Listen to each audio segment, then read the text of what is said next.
Hello, ladies and gentlemen, welcome back. This is Force with some more Elder Scrolls Online discussion. Earlier today, there was an article posted up on the official website talking about some of the things to do once you hit level 50. So it talked about, being able to PvP in Cyrodiil, talked about the veteran rank content and going through the enemy faction zones, veteran ranks 1 through 10, and doing veteran rank dungeons. But the big thing we got from this article was the first bit of detailed information about adventure zones and this new type of content we haven't heard of before, known as trials. So I'm going to go over what we've learned about both of those things and give you my initial thoughts and impressions.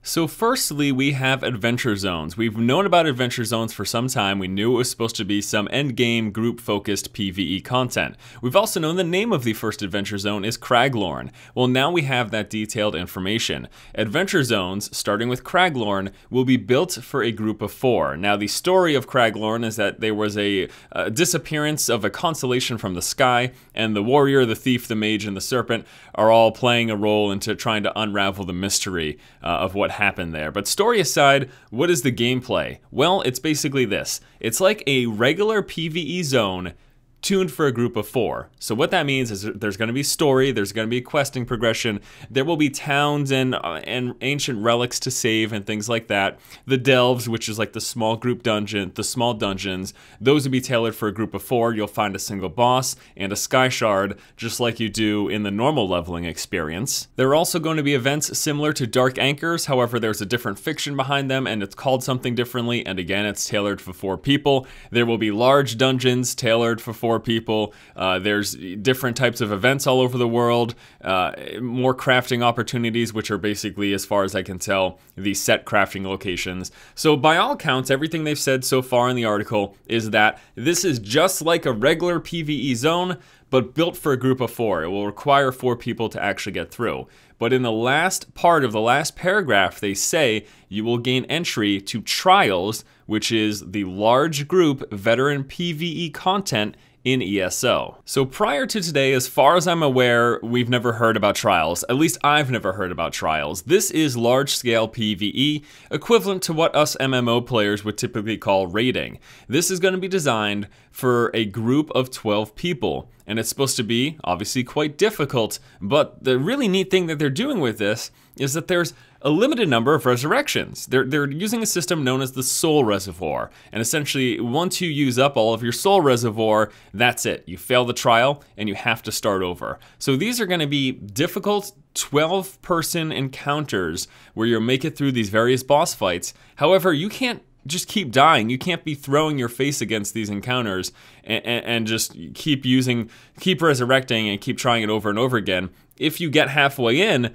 and you run out of your souls, you guys are going to have to start all the way back at the beginning. Now, the trials will also have a leaderboard. Essentially, what's going to happen is there is a running clock as you go through the trial, and every mistake you make will add a time penalty. So whether that be deaths or maybe skipping trash mobs or something like that, there's a clock going, you make mistakes, a time penalty is added. At the end, once you finish the trial, so long as you made it through without using up your entire soul reservoir, you actually get placed on a leaderboard. So that's really neat that I think that they've got actually an in-game leaderboard that will be showing your time in comparison to other people's time. I mean, this is something similar to what World of Warcraft does with their time trials for their difficult end-game content as well. But I think it was very smart of them to include something like this for the raiding content, what's essentially the raiding content here in the Elder Scrolls Online.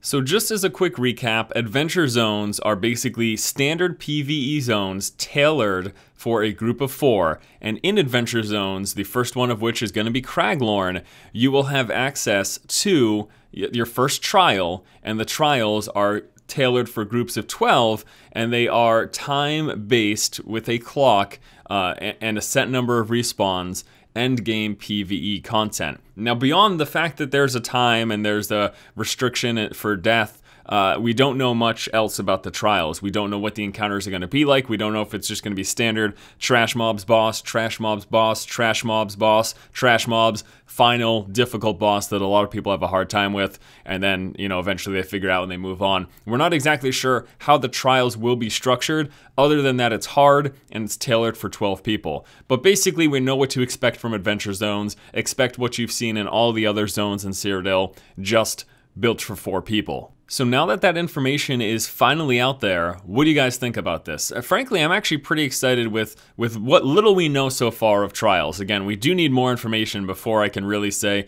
are people really going to like this? But the fact that it's time-based and the fact that there's a set number of respawns, I think really adds to this experience. I hope it's really hard and that most people can't make it through for the first few months. Like your average group of 12 won't be able to make it through the trial without using up all their soul reservoir. I hope it's that challenging because that's something this game, honestly, in my opinion, desperately needs. After playing for over 250 hours and frankly not encountering much of a challenge with the exception of the instanced 4-player group dungeons, I want there to be incredibly difficult PvE content because that's something that is missing in this game. This game has a lot that I really enjoy, but difficulty is something that I really haven't been presented with on a regular enough basis, and I hope that Trials will be that answer. I hope that Trials will fill that void. All right, guys, so that pretty much does it. Again, just wanted to let you know about the first bit of information here in Adventure Zones and Trials. Please let me know what you guys think about both of these systems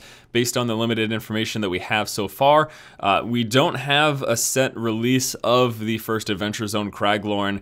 We know it's not going to be there next week when this game launches. I keep my fingers crossed that they put this in, though, within the first 2 to 4 weeks, because people will be hitting Veteran Rank 10 by the end of the second week. There's no question about it. If you blitz through the content, you're probably looking at about 200 or so hours to get to Veteran Rank 10. If you're someone who takes your time, getting to endgame is going to be much more in the vicinity of 400 to 500 hours if you listen to all the dialogue and stuff. But there will be people who blitz through it. There will be people who get to Veteran Rank 10 between 150 and 200 hours, and they will do that within the first few weeks. So they're going to want something to keep them busy besides PvP, because there's some people who just don't really care about that. There's some people who just want PvE content. And when we're talking about the MMO crowd, that's really what's going to keep them in this game, if anything at all. So yeah, thanks guys for watching this video. Happy to keep you guys updated about Adventure Zones and Trials. Please let me know what you think in the comment section below. Keep watching and keep owning.